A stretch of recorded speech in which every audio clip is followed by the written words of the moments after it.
तर जरांगेंचं म्हणणं आहे की भाजप या ठिकाणी काही उमेदवार असतील त्यांना काढणार आणि लाट हे जास्त होतात. जरांगेला मी प्रत्येक वेळेला सांगितलंय, महाराष्ट्र म्हणजे तू नाही आणि मराठा म्हणजे तू नाही. मनोज दादाच्या डोक्यामध्ये कुठेतरी हवा गेली, त्यामुळे मी ह्याला पाडणार ह्याला काढणार, हा कसा उभा राहतो तो कसा उभा राहतो. मी पुन्हा आपल्या माध्यमातून आवाहन करतो, हिम्मत आहे तर 288 ठिकाणी उमेदवार उभे कर आणि मुख्यमंत्री बनायचं स्वप्न जे डोक्यात आहे ते पूर्ण होतं का पहा. आणि त्यानंतर सभागृहात ये आणि आरक्षणावरती जी चर्चा करावी लागते. संविधानाचे अधिकार असतात, संविधानाच्या फ्रेम आहेत. परमपूज्य डॉक्टर बाबासाहेब आंबेडकरांनी आम्हाला जे संविधान लिहून दिलं त्या संविधानामध्ये आरक्षणाचे काही अधिकार दिले, त्या आरक्षणाचे अधिकारच ज्याला समजत नाही अशा माणसाची चर्चा काय करायची. विरोधी पक्षनेते अजून बैठक करत नाहीये. महाविकास आघाडीचे सर्व शरद पवार हे जाती जातीमध्ये तेढ निर्माण करण्याचं 50 वर्ष काम करतात. मराठा समाजाने ओबीसीशी लढायचं, ओबीसीने आदिवासीशी लढायचं, आदिवासींनी धनगरांची लढायचं, धनगरांनी मराठ्याशी लढायचं. हे भांडणं लावायचं काम जर कोणी या राज्यामध्ये केलं असेल तर ते 50 वर्ष सातत्याने शरद पवारांनी केलं. आणि उद्धव ठाकरे हे आरक्षणाला मानतच नाही अशी भूमिका घेतात. त्यामुळे महाविकास आघाडीना ओबीसीला देखील काही द्यायचं नाहीये, मराठ्यांना देखील काही द्यायचं नाहीये. आणि म्हणून सातत्याने या बैठकीला ते टाळतायत आणि काँग्रेस त्याला खतपाणी घालण्याचं काम करते. महाविकास आघाडीकडून आतापर्यंत दिल्ली वारी सुरू झाली आहे. मुख्यमंत्र्यांचा चेहरा कोण असणार या संदर्भात देखील आपण रस्सी केस सुरू झालेली आहे. आता त्यांचं म्हणणं की याचा आमदार जास्त त्यांना मुख्यमंत्री नाही. मला वाटतं की या बाबतीत सकाळचा पोपट जो बोलतो त्याने भूमिका स्पष्ट केली होती की उद्धव ठाकरेंना मुख्यमंत्री बनण्यात स्वारस्य नाही. त्यामुळे मला वाटतं की उद्धवजींनी मनस्थिती बनवून घेतली की ते काय राज्याचे मुख्यमंत्री बनत नाहीत. माननीय शरद पवारांना त्यांच्या लेकीला मुख्यमंत्री करायचं आहे. जयंत पाटील बाशिंग बांधून घोड्यावर बसलेले आहेत. ठाण्याचे जितेंद्र आव्हाडांना देखील मागासवर्गीय मुख्यमंत्री होईल म्हणून स्वतःची आस लागली आहे. नाना पटोले घोड्यावर बसलेले आहेत. बाळासाहेब थोरांना वाटतं की मी निष्ठावंत आहे म्हणून मला मिळेल. पृथ्वीराज भावांना वाटतंय की मी मुख्यमंत्री होतो म्हणून पुन्हा मुख्यमंत्री होईल. त्यामुळे अख्खी मुख्यमंत्र्यांची माळ ही आता महाविकास आघाडीमध्ये दिसते. म्हणजे कोण मुख्यमंत्री होईल, मुख्यमंत्री तेव्हाच होईल ना जेव्हा सत्ता येईल. आज राज्याचं वातावरण आपण पाहिलं तर निरनिराळ्या योजना असतील, विकास कामं असतील, शेतकरी असेल, कष्टकरी असेल, महिला असेल, तरुण असेल, युवक असेल, विद्यार्थी असेल, या सर्वांना लाभांच्या योजनेतून विकासाच्या कामातून राज्याला पुढे नेण्याचं काम एकनाथरावजी शिंदेच्या नेतृत्वात राज्यात देवेंद्रजींनी आणि अजित पवारांनी केले.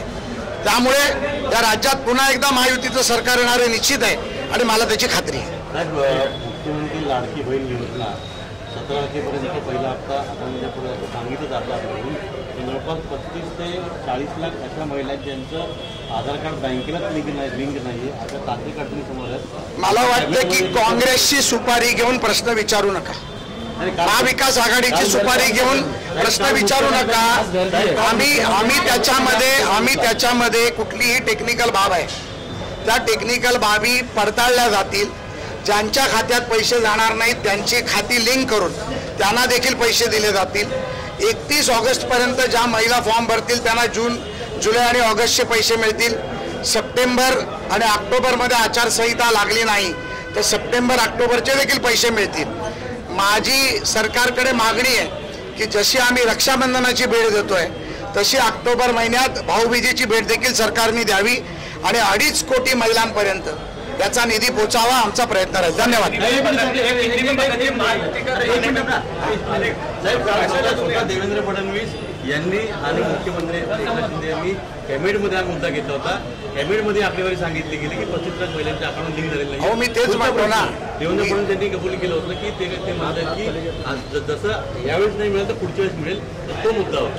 नाही, निश्चितपणे मी तुम्हाला त्याचं उत्तर दिलेलं आहे. परत उत्तर काय देऊ? ज्या महिला राहतील त्यांना लिंक करून दिलं जाईल. एकही आमची बहीण याच्यापासून वंचित राहणार नाही याची खात्री मी तुम्हाला महायुतीचा समन्वयक म्हणून देतो. महायुति मेळावा थाने में हो रहा है, क्या संदेश पूरे पार्टी के कार्यकर्ताओं का देना चाहिए? आज महायुति के माध्यम से पूरे राज्य में अलग अलग विभागों में हम मेड़ावे लेके आए हुए हैं. आने वाले 20 तारीख से 7वें विभाग में महायुति की समन्वय की यात्रा और समन्वय की सभा 288 विधानसभा क्षेत्र में होने वाली है और उसके लिए ये सभी मेलावे विभागनीय हम लोग ले रहे हैं. आज थाने में पालघर, वसई, ठाणे, वाशी ये चारों विभागों की बैठक यानी MMR रीजन की बैठक आज यहाँ पर की गई है। सभी नेता यहाँ पर उपस्थित है, सभी कार्यकर्ता उपस्थित है। पूरे राज्य में 288 सभाएं लेकर 7 विभाग में 10 महासभाएं, इसमें मुख्यमंत्री उप मुख्यमंत्री की उपस्थिति में लाखों की सभा ये पूरे राज्य में अलग अलग विभाग में की जाएगी। और मुझे लगता है इस माध्यम से पूरी व्यवस्था खड़ी कर जनता के बीच में जाकर विकास का काम हो, लाभार्थियों का काम हो, लोगों के किए हुए कामों की पोछ पावती हो, वो लेकर जनता के बीच में जाएंगे और इस विधानसभा को पूरी ताकत से जीतेंगे। मुझे लगता है ये विषय महायुति के समन्वयक होने के नाते मेरा अधिकार नहीं है। इसका अधिकार सर्वस्व में आने मुख्यमंत्री उप मुख्यमंत्री देवेंद्र जी और अजीत दादा को है। इस बारे में वो जल्दी निर्णय लेके आपके सामने आएंगे।